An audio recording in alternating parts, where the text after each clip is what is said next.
Welcome to Drinks in the Library, the only library where drinks aren't just allowed, they are required. I'm your librarian host, Gigi Howard, and each episode I'll be interviewing a guest about a much-loved book that we will be pairing with a drink for you to enjoy along with us or consider for your next book club meetup. As always, stay curious and support your local library.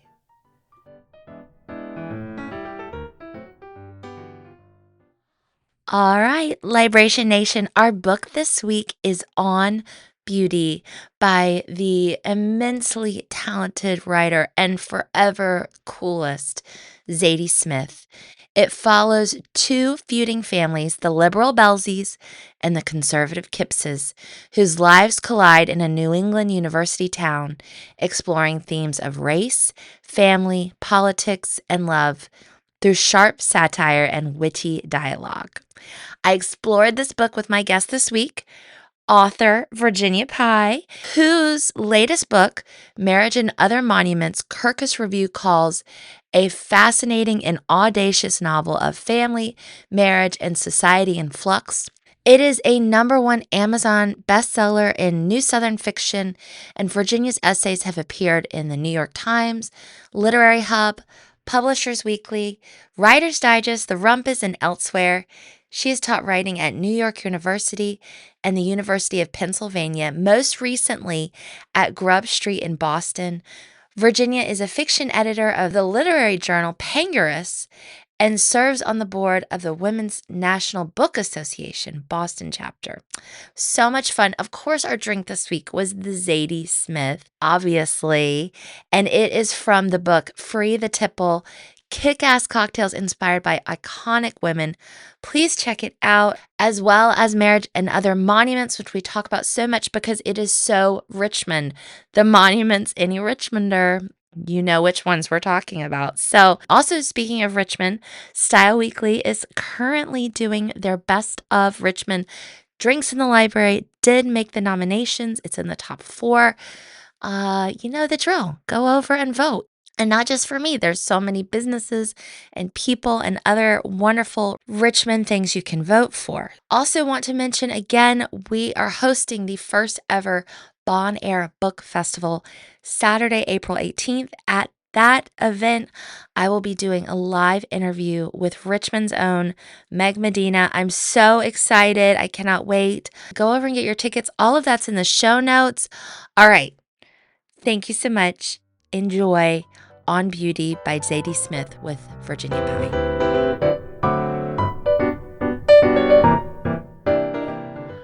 All right, Virginia, I am so excited that you could make time for me. You are in the midst of a busy book tour. Yes, right now. I'm very excited to be here. Thank you for having me. Yes. I'm really glad to be here, and to be in Richmond is wonderful. Absolutely. Yeah. And we are going to talk about your book for sure. Okay. Which is integral to Richmond. But Yeah. I wanted to get started because I love to talk to readers about books they love. And that's the kind of conversation that we draw into a little bit. Yeah. So you picked On Beauty by Zadie Smith, the Zadie Smith. The Zadie Smith, absolutely. So and you've created a cocktail in her honor.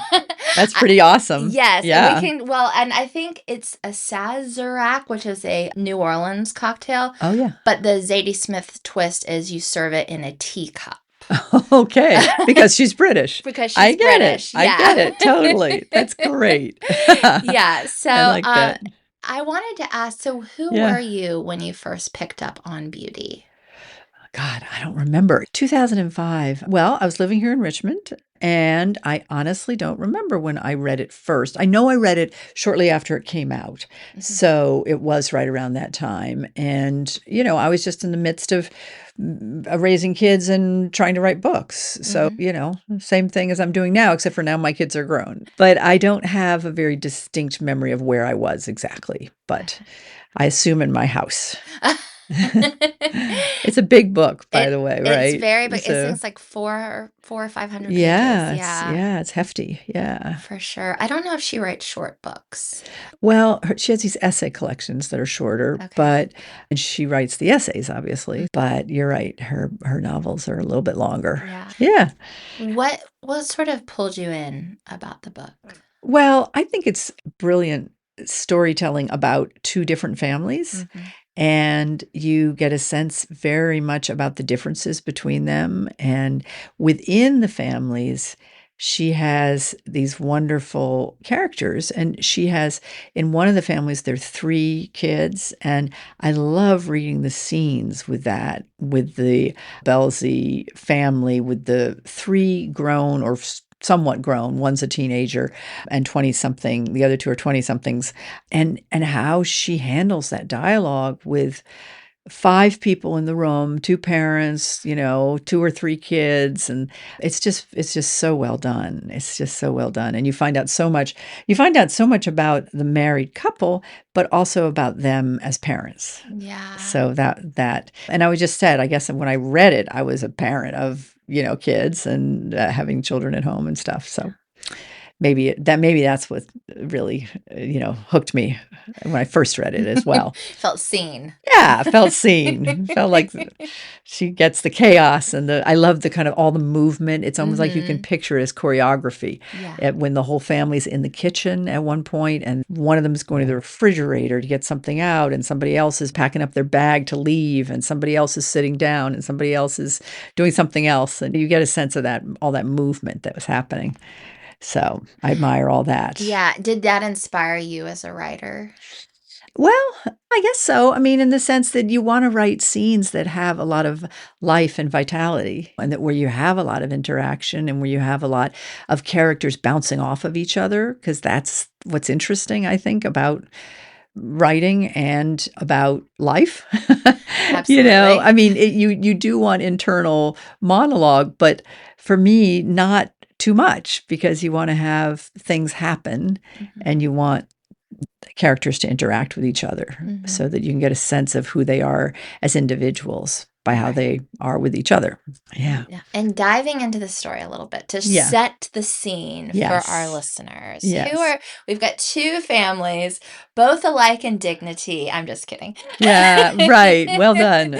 Yeah, but it is sort Yeah. of that two Yep. families Yeah. against each other. Do you want to guide Yeah. us through a bit? Well, all right. So as we just said, apparently I read it in 2005, but I also just read it maybe about a month and a half ago. So it's not as fresh as it could be in my mind. So you got to help me here. But basically, you have a man named Howard Belsey, who is a liberal academic, philosopher type guy. And he's in a feud with a very different academic named Monty Kipps. And Monty is quite conservative and very traditional and also very lauded. Like he has a greater reputation. And these two men we know from the start are, at least particularly from the perspective of Howard, are, locked horns and they don't agree on many things. And even Howard feels really animosity towards him. And then their wives are two very, very different characters coming up out of totally different traditions. The Belseys are very liberal and the Kippses are very conservative, and the wives sort of show that. And then their kids also have been raised very, very differently. Mhm. In the more conservative family, they are much more traditional and they're much more sort of appreciative of the parents and admiring, in fact, of their father. Mhm. And in the liberal family, there's just more tension and there's more back and forth and there's more rebellion in the Mhm. kids and at least the sons. And so, anyway, and then it also starts with the oldest son of the Belseys falls in love with the daughter of the Kippses. And, it's a setup. It's a setup. Yeah. How do these different families, manage? And how do they evolve? And the two wives end up being friends, which is so surprising how Mhm. different they are. Mhm. And, there's all sorts of things happen, which I appreciate. Mhm. Anyway, when we go into the minds of the different characters. We Right. see scenes from different points of views, Mhm. which I do in my own work. In the latest book, Marriage and Other Monuments, it's 4 point of view Mhm. characters of 2 different couples. And so each husband and each wife of those 2 couples, we see scenes through their eyes. Yeah. So it's, it's the same kind of thing where Yeah. you're trying to see, and you learn things about a couple, how very differently they perceive things, Mhm. because you're first, you sort of believe the story from one person's perspective, and then oops, you read the next chapter and now you see it from a different person's perspective. And that's the same in the Zadie Smith, I guess. Right. Yeah. Yeah. Were there any particular characters in On Beauty that you really loved or you felt drawn to or maybe inspired? Well, I love Kiki Belzy, who is the wife of Howard, and she is a hospital administrator. She's African American. Mhm. Her husband is white, Howard, Yeah. and what I like about her is she's big. She's physically large, Yeah.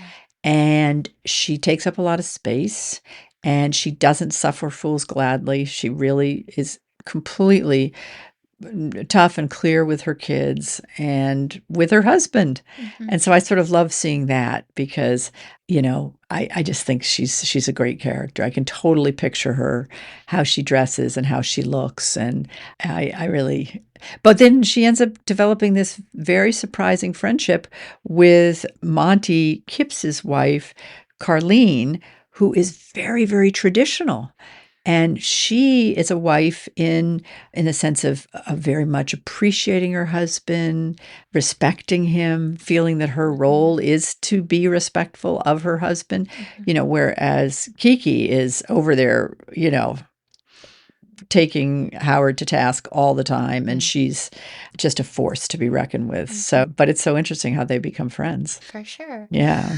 I I want to keep talking about On Beauty, but Yeah. we can't keep talking about it because there's so many tie-ins that are reminding me Yeah. of your book, Marriage and Other Monuments. Sure. So Sure. talking about a liberal versus a more conservative Mm. view, one strong partner versus husbands and wives and all those sorts of things. And let's talk about who's in Marriage and Other Oh, Monuments. monuments. Sorry. Sure. That's Okay. okay.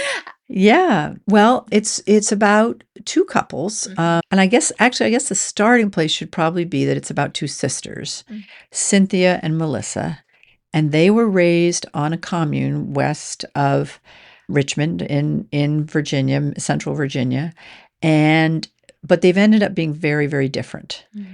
Cynthia is a trained accountant, and Melissa had a child quite young, and she is a activist and very, very strong opinions about social justice.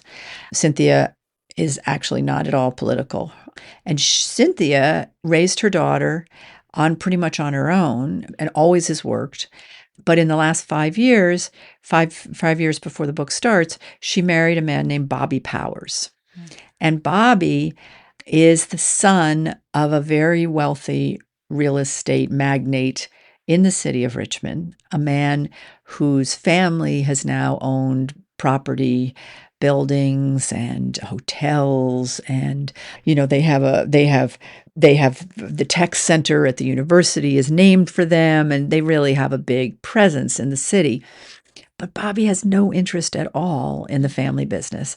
And he feels very badly about himself. He does not feel that he's very bright and that he doesn't feel capable of doing that. And nor does he have any interest in it. Mm. Cynthia thinks that she's married into this very rich family and that her life is now just going to be, you know, gravy. Like it's going to be great. She's not going to have to work anymore. She stops working and gets all caught up in getting pedicures and getting her hair dyed the particular way. And, for the first time in her life pays somebody else to walk her dog, various things that sort of go with that class Mm. rising up. And but right at the start of the book, I don't think I'm giving anything away, Mm. we discover that in fact Bobby doesn't have money. And Cynthia now has to think about, well, do I want to stay with this man? And he has to think about, well, I can't keep leaning on my father and my family money. And what am I going to do with my life? Mm-hmm. And meanwhile, Melissa is married to Marshall, and Marshall's a black man in his 50s. He's about almost 10 years older than Melissa is. And he grew up in the African American neighborhood of Jackson Ward. Mm-hmm. That's been an important part of Richmond and important part of Black history, forever, and was known as the Black Wall Street in the 1920s. And he is very proud of his neighborhood and his community. But he married Melissa, who's a white woman. And we discovered pretty early on because Melissa was pregnant. And so they started their partnership and raised their kid and all of that. And when the novel begins, something that Melissa has done, because Melissa's the youngest of all the characters, and she is impulsive. And Marshall, has spotted her doing something that makes him just feel like it's the last straw, that she's been unreliable for quite a while. And also that they don't really have much in common anymore. That he really has other interests and she has her interests, and they really haven't since raising their son. Now he's gone off to college. Each of these two couples, right at the start of the book, has to look at their marriages and has to look at themselves. Meanwhile, there's so much going on outside those four people, meaning all of the social justice protests and the removal of the Confederate monuments and COVID. And, so all of the kind of swirling chaos of what was happening around everybody and happening in Richmond in particular, makes it so these four main characters have to reassess their lives. Yeah. Yeah. There you go. That's a long description. Well, and I wanted to highlight, because most of my listeners are here in the RVA area. I do have other listeners, but obviously a lot of people that I know listen. The book takes place in neighborhoods, like you mentioned, Jackson Ward, Oregon Hill, Windsor Farms, Churchill. Yeah. The fan, all of those things. And so it was very fun the bridge leading over to Belle Isle. Yeah, right? the walking bridge, the suspended walking bridge. Sure. Yeah. It's fun to be able to know those spots. Yeah. For sure. And then also, of course, for those of us that were here in town during all of the chaos, to go back through it a bit. But I was just thinking about it because I don't want to say I was removed because it was very involved, but it was it was also COVID, and I had a 5-year-old, and and I was working more than I have. Like most people during COVID, like they were teleworking. Not me. You had the library was open. We were doing curbside pickup. But they also had let go because they weren't sure if we were going to have any money. They didn't let go. A lot of people got furloughed. Okay. And so those of us that were left were doing the job that was previously done by 20 people. It's now being done by 5 people. So anyway, my. That was my COVID experience. Sure. Oh my, that is a lot. But Richmond was and it was, it's still quite a sensitive subject, I think. I think so. I understand that and I respect that. And I do, should clarify that I was not here that summer. I'd moved away by then. I did follow it closely as much as I could online. There were a lot of reporters, you could call them. They were younger people who were live streaming from protests and from street actions and from the middle of the night. And so I stayed up like night after night watching what was going on. And it was because I have a lot of dear friends who live here. I still have my heart here in a lot of ways, and our son lives here. Okay. Yeah, I was very engaged, but from afar. Okay. And then I did a lot of research having to do with the history of the monuments and the Black history in Richmond, and just a lot of different areas of sort of Richmond's real estate history, just a lot of different things that I studied, sort of to try to get a sense of Richmond historically. The other books, the other novels that I've written, I've got 3 other novels and 1 collection of short stories that have been published in the past. And the 3 novels are all historical novels.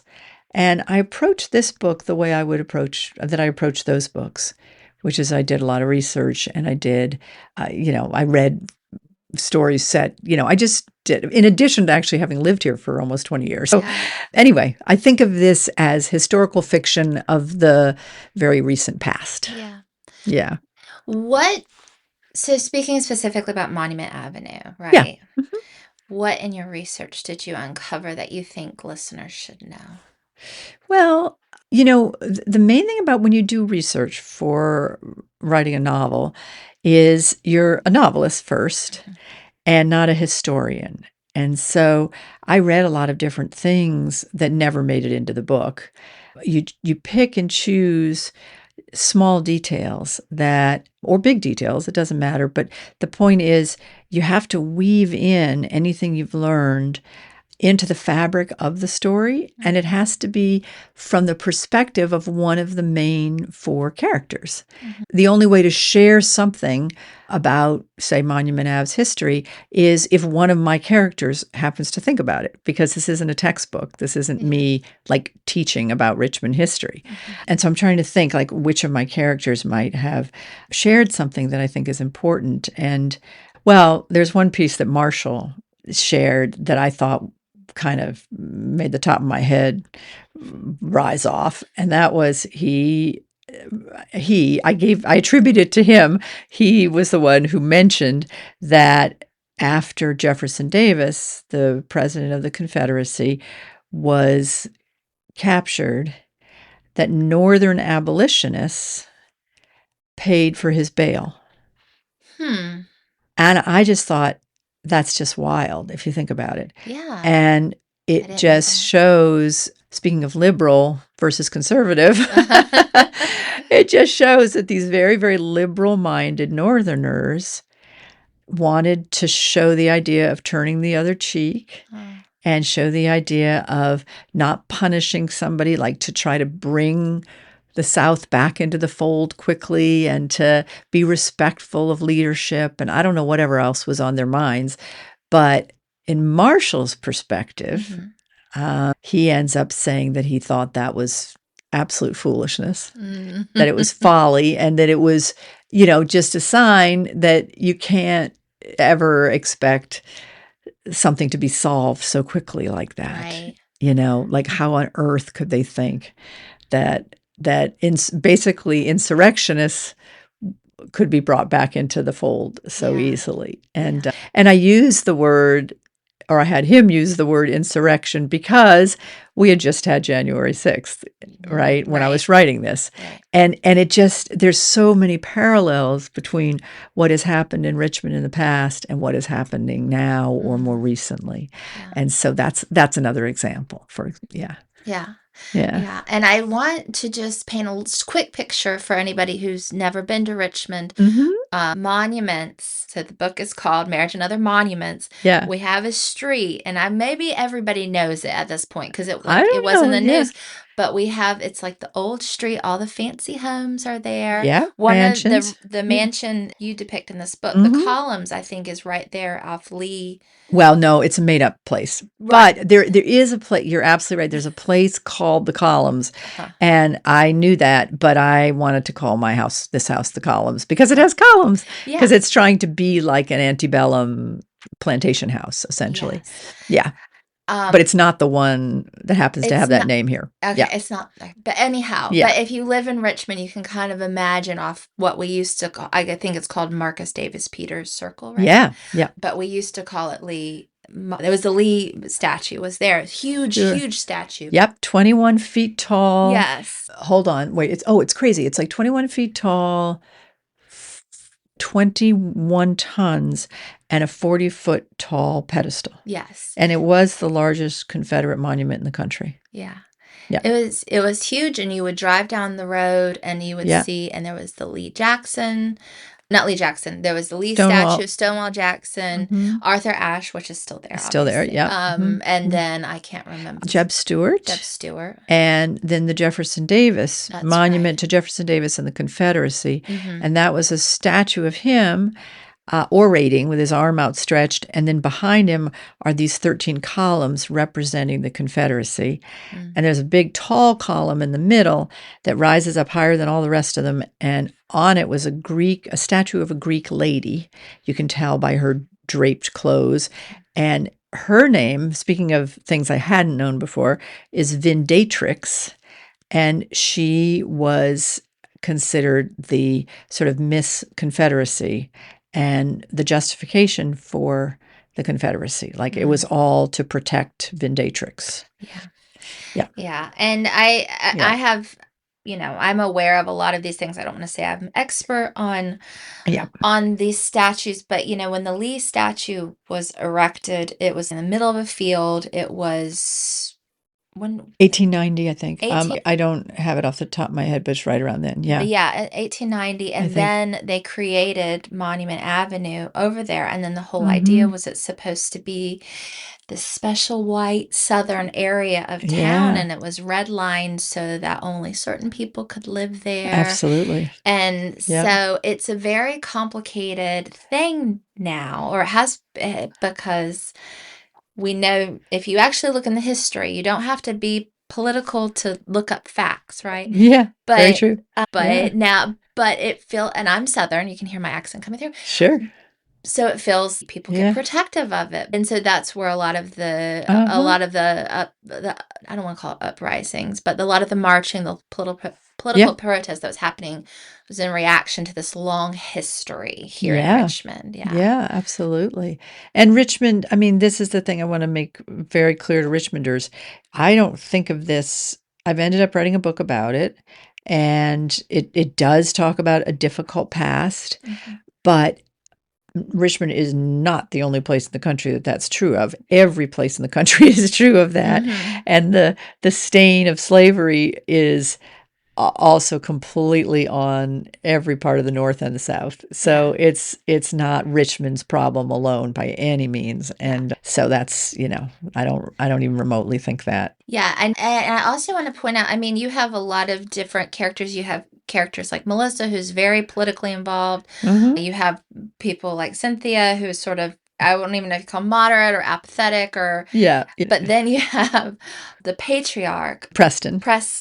And he, of course, this is Bobby's father. Father. He's a very rich white man, and he lives off Monument Avenue, and he's feeling, but I felt like you even at times painted him sympathetically, that you could even understand a little bit of how this man was feeling. And the history of his family is woven into the story. How did they come to be like that? They were Irish immigrants in the 1860s. They came over and then rose up and became this very powerful family. Yeah, I mean, I think the job of literature and novels is to try to get into the minds and hearts of these made-up characters and to not paint with a very broad brush or be judgmental. If you're a writer and you're trying to create characters and you think one is good and one is bad, you're writing a different kind of book than I'm writing, because I'm more interested in sort of the nuances and how people are a great mix of all of that. And people, are born into circumstances that they didn't necessarily ask for or want to be a part of. And, there's a lot of ways to understand how people get to be who they are. So I hope that comes across. I think so. And I also wanted to point out, I was listening to an interview yesterday with Zadie Smith. Oh, wow. And she was talking, of course, this is in 2005. So this is over 20 years ago. I don't know how she feels today. But she was talking about how the most important things to our humanity aren't what we see as I'm liberal or I'm conservative. Like there's so many different ways of being. And she tried to write stories which, like you're saying, aren't necessarily painting this is good and this is bad. It's just this is sort of thing. Yeah, sounds right. She's a brilliant writer for sure. Coming back in the discussion on the marriages, because we've both Mhm. in both On Beauty and your book, we're talking about different couples' relationships. Mhm. What came to you first? Was it the monuments or the marriages? Well, actually, I wrote a novel in 2007 or 2008 when I was living here that was about two marriages that imploded here in Richmond, and it was during the time of Occupy Wall Street. If you can Oh. possibly remember that, nobody remembers it. And I was interested in sort of, I wanted to. I wanted to take a stab at showing a story in Richmond that kind of showed characters from sort of all lots of different class backgrounds. So Mhm. I did have the patriarch of Preston, Mm. old, white, wealthy Richmond family, and he has a particular kind of cranky, he's got his own character as well. And then all the way to these homeless, they were called homeless then, now they're called unhoused kids Mhm.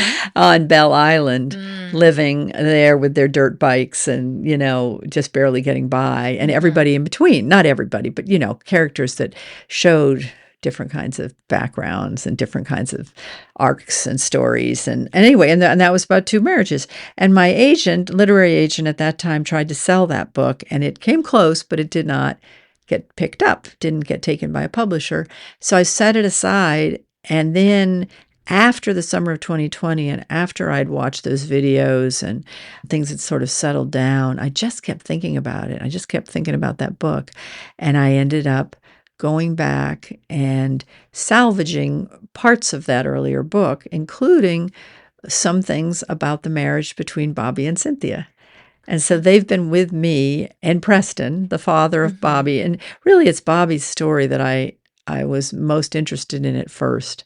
This man who is a perfectly nice guy who just was raised with a silver spoon that he does not want. But he doesn't know, he's not like I don't know, he's not somebody who, makes, declares that. He just kind of doesn't like it, and he doesn't really know why, and he doesn't know what else to do with his life. Mhm. And I just was curious to show that, to show somebody who's been raised with privilege, but who maybe doesn't necessarily even want it or doesn't Mhm. doesn't feel comfortable with it. Mhm. And so he finds his way. He finds a very, very different path. But anyway, what was your question about the marriages? I'm going off.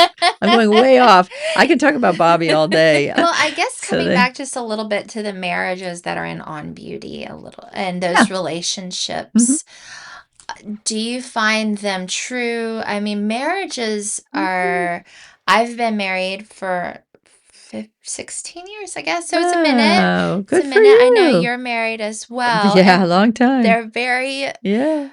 marriages are complicated. Marriages are very complicated, and I can't claim that this book captures their full complexity, but I did try to show two different marriages and how, they can be different assumptions that the individuals, the husband and the wife, or the two partners or Hmm. whatever have, and then something can shift. And in this case, it's sort of what's going on outside that Yeah. starts to shift. The society around them starts to shift. And that has these repercussions where they start to look at each other differently. And then they have to reassess, Hmm. have I been being true to myself in this marriage? Have I been who I've wanted to be? And do I know who this other person is? So suddenly there's doubt thrown into it and Hmm. sort of, I know we've always been married, but do are is that really right for both of us? Yeah. And I think that happens in my book and in On Beauty, Yeah. that they each, and in that case, without giving anything away, there's an infidelity that takes place in Hmm. one of the marriages. And actually it turns out in both marriages, come to think of it. And in one case, one of the wives is kind of accepting of it. In the other case, the wife is absolutely not. Hmm.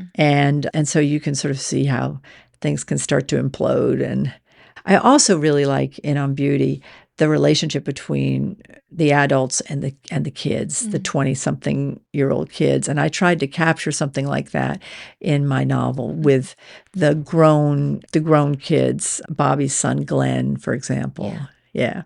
Different perspective that the young people have. Yeah. Yeah.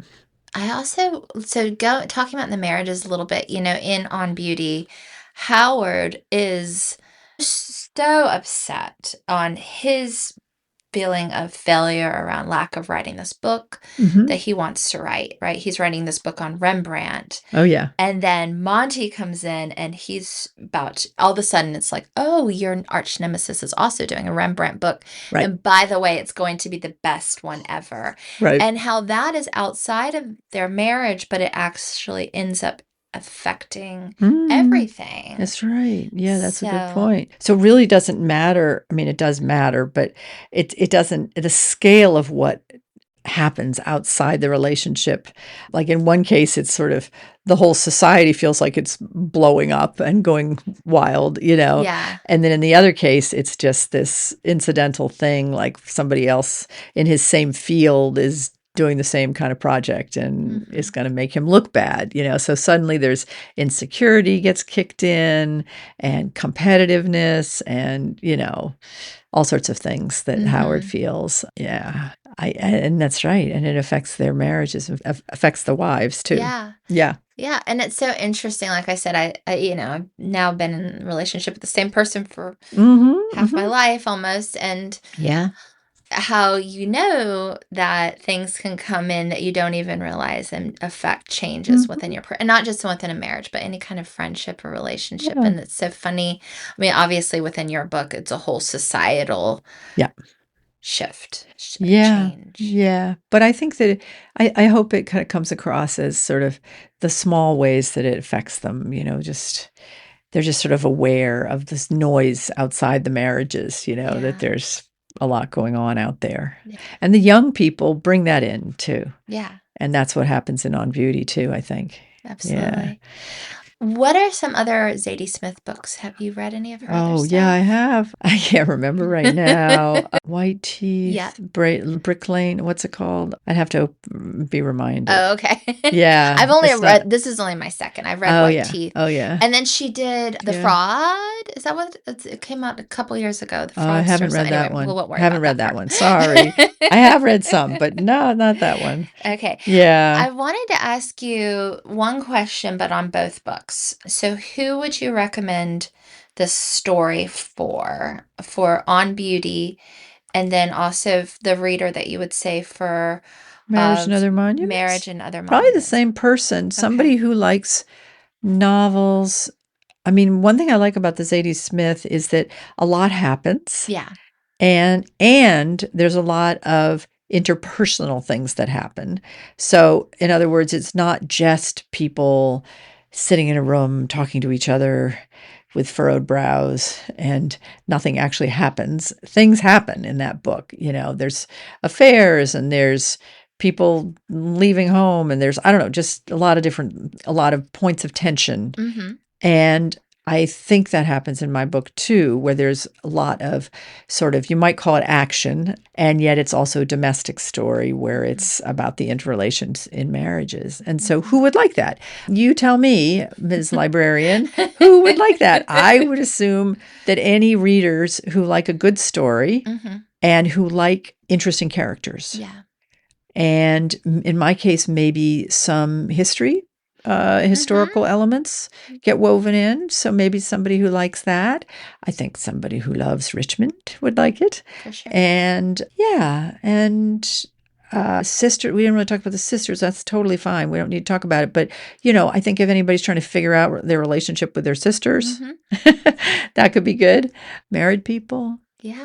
I think men and women, because Bobby and Marshall, I think are strong characters. This is not Mhm. just a book with strong women characters. This has got some strong male characters for sure. Mhm. Husbands, married people. Yeah. Yeah. Yeah. So see all those people. All of those, All those people. and then also it's multicultural relationships too, Yes. Yes. in Yeah. in Mixed both race books. couples. Yeah. Yeah, so and Absolutely. trying to understand each other's history and each Yeah. other, and I think Yeah. specifically about Marshall and Melissa. Marshall is a Black man Yeah. who's married Melissa, a white woman, That's right. and even though I feel like she is maybe the most sympathetic towards him, Uh huh. at the same time, she doesn't. quite get it She doesn't either. understand She him doesn't fully. understand it Yeah, either. So that's yeah. part of their struggle. Anyway, Yeah, yeah, yeah. yeah. Well, Oh, thank you. I think this is thank you. great. Yeah, thank you Yeah, so and much for coming. I hope readers find both these books truly. Yeah. And the Zadie Smith is a classic, and mine is not yet, Not yet. not yet.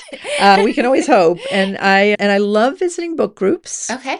And I can do that by Zoom, and I can do Okay. that in person sometimes, depending if I'm here, and depending on where you are. But that's going to be really fun with this book, because I think Absolutely. some people might have stronger reactions or just want to talk things through about this Right. book. Right. Yeah, Yeah. which I'm So happy to do. I think we can get you to all the book clubs in Richmond for sure. Really? Well, we're going to do our best. Oh my God.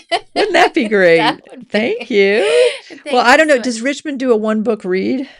Well, we have like 4 different libraries, so I know Maybe not. some of them do. Yeah, Okay. but for sure, if I have any sway, All I right. will be recommending. Okay. I don't mean to push it, No. but anyway, I look forward to meeting any Yes. folks through this book. So thank you so Thank much. This is you. delightful. And Lovely. I'm gonna have to try a sip of my drink. Oh, yeah, yeah. Okay, hon. We're going to leave the All audio right. running so you can tell me what you Okay. think. I love it. You gave me literally 2 tablespoons full. That's so good, because that's just right for right now, this time of day. Yeah.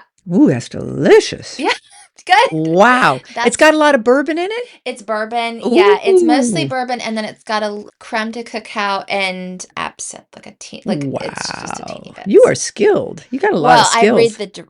as I always say, anyone who can follow a recipe is Can gonna figure be it out. okay. Yeah. So Well, love it. anyway, Thank you enjoy. so Yes, much. thank you. Thank you for spending some time with me and my guest for an episode of Drinks in the Library. For more information about the show, you can find us on Instagram at Drinks in the Library, on the World Wide Web, drinksinthelibrary.com, or shoot me an email at drinkspod@gmail.com. Until next time, cheers.